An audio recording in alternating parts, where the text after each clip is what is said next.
வணக்கம். இப்போ நடவு நட்டு நம்ம வயலில் நடவு நட்டு 25 நாள் தாண்டுது. ஒரு உரம் கொடுத்தாச்சு. களை இந்த வருஷம் கொஞ்சம் களை கூடுதலாகி போச்சு. உழவு தவறு தான். உழவு 4 வாட்டி உழவு பண்ணணும். இன்னும் 2 வாட்டி உழவு பண்ணலாம். டிராக்டர் வச்சு உழவு பண்ணாக்கா அதில் வந்து காசு அதிகமாக போகும். 4 வாட்டி உழவு பண்ணியிருக்கோம். அப்படி இருந்தும் களை கொஞ்சம் கூடுதலாக வந்தது. இப்போ எங்களை வயலை பொறுத்தளவுக்கு மனசாட்சிப்படி விவசாயம் எங்களுது. மனசாட்சிப்படி விவசாயம். இப்போ களைக்கொல்லி எந்த காரணத்தை கொண்டு எங்கள் வயலில் வந்து நாங்கள் வரப்பில் கூட அடிக்க மாட்டோம். வயலில் அடிக்கிறதில்ல, வரப்பில் கூட அடிக்க மாட்டோம்.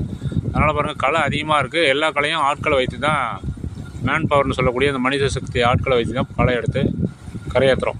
நடுவு நட்டதை விட களை எடுக்கிற கூலி வந்து கொஞ்சம் கூடுதலாக வரும்னு இந்த ஆண்டு எதிர்பார்க்குறோம். அப்படி இருந்தாலும் பரவாயில்ல, விஷத்தன்மை இல்லாத உணவு கொடுக்கணுன்னா அது மாதிரி களைக்கொல்லி வந்து வயலில் அடிக்கக்கூடாது. அதனால் கையால் களைக்கொல்லி வரப்பில் கொண்டு வந்து வச்சுருக்கோம். இப்போ பாருங்கள், எல்லாம் ஆட்கள் தான் களை எடுக்கிறாங்க. எல்லாம் நம்ம ஊர் ஆட்கள், பழக்கப்பட்ட விவசாயம் தெரிஞ்சவங்க. அதனால் இந்த வயலில் எந்த காரணத்தை கொண்டும் களைக்கொல்லி அடிக்க